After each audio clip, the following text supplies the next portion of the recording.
Question है हमारा, आपके सामने रखा हुआ है ये क्वेश्चन, समझा दूंगा मैं क्या है। एक कॉन्फ़िगरेशन रखा हुआ है, कॉन्फ़िगरेशन में ये ओरिजिन से 9 सेंटीमीटर की दूरी पर एक Q1 चार्ज -2 माइक्रोकूलम, -9 सेंटीमीटर इधर 7 माइक्रोकूलम, एक इलेक्ट्रिक फील्ड है, इसमें इलेक्ट्रिक फील्ड है, इसमें नहीं, इलेक्ट्रिक फील्ड में रखे हुए हैं। तो इस और इलेक्ट्रिक फील्ड इस एज अ फंक्शन दे रखा है कि E = A/r², ए की वैल्यू दे रखी है 9 × 10⁵, तो आपको इस कॉन्फ़िगरेशन की एनर्जी निकालनी है। ये हमारा एनसीईआरटी का पेज 66 पर एग्जाम्पल 2.5 भी है, ये उसका सी पार्ट है, ये एनसीईआरटी का भी है। तो यदि उस समय नहीं सीख पाए तो दोबारा बताता हूँ क्या।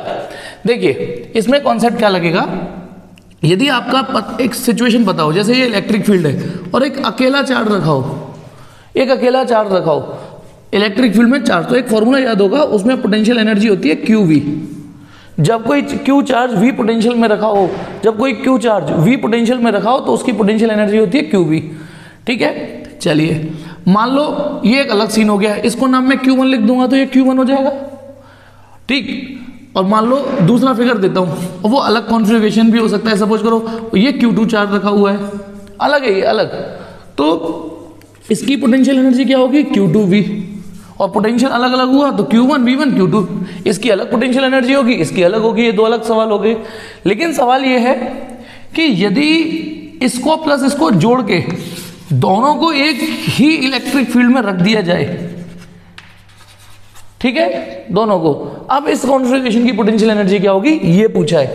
तो ये भी पोटेंशियल एनर्जी होगी इसमें Q1V, ये भी होगी प्लस Q2V, पर क्योंकि अब ये दोनों चार्जों के बीच में भी इंटरेक्शन क्रिएट हो गया, तो अब इनकी वाली भी पोटेंशियल एनर्जी होगी, कौन सी वाली, Q1 Q2/R।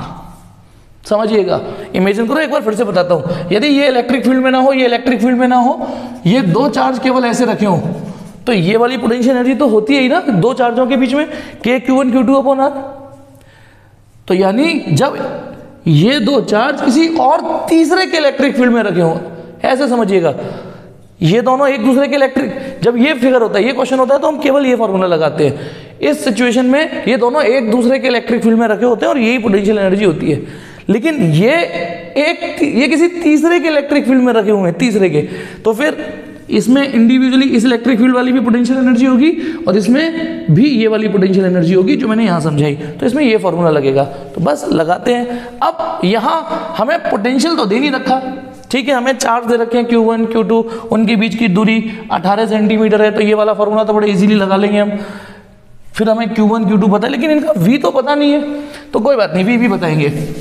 V आपका जब E = A/r² हो, तो या तो आप डायरेक्ट याद कर लो कि पोटेंशियल फिर A/r ही निकल के आएगा।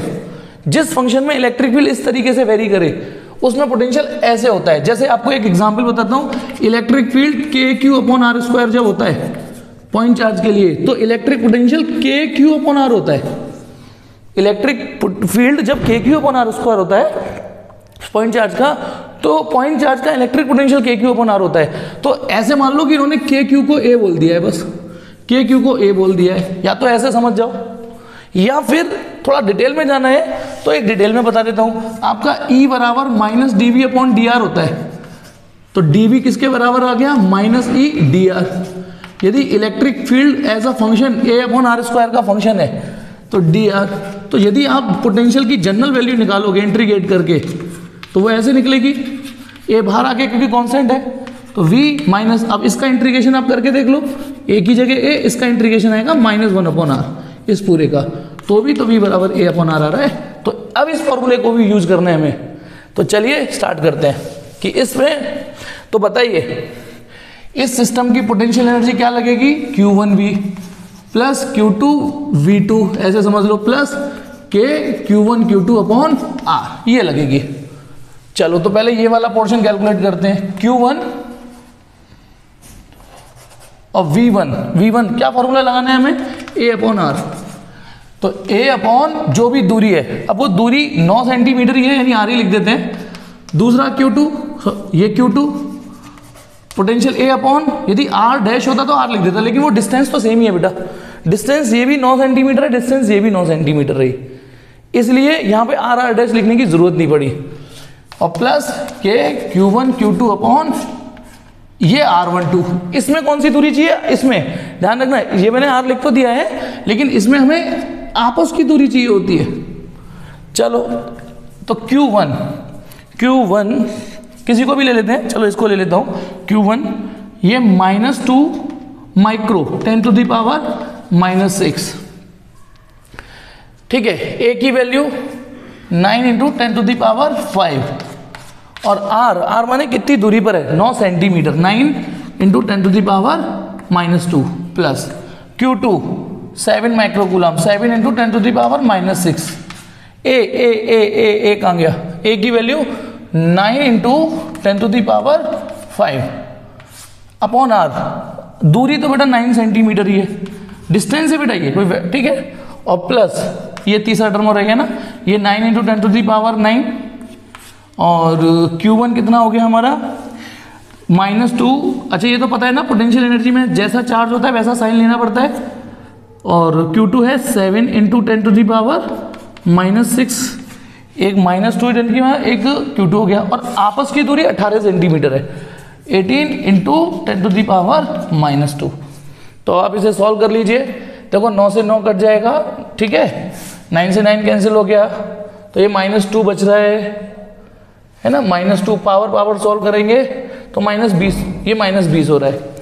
फिर इसको सॉल्व करते हैं, 9 से 9 कट गया, ये प्लस का 70 आ रहा है, प्लस का 70।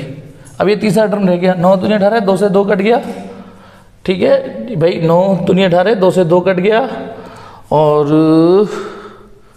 18 कट गया, ऊपर बचता है 7 और ये डिवाइड करोगे तो -0.7, तो यानी ये आ रहा है प्लस का 49.3 जूल, ये आ रहा है आंसर इसका, ठीक है।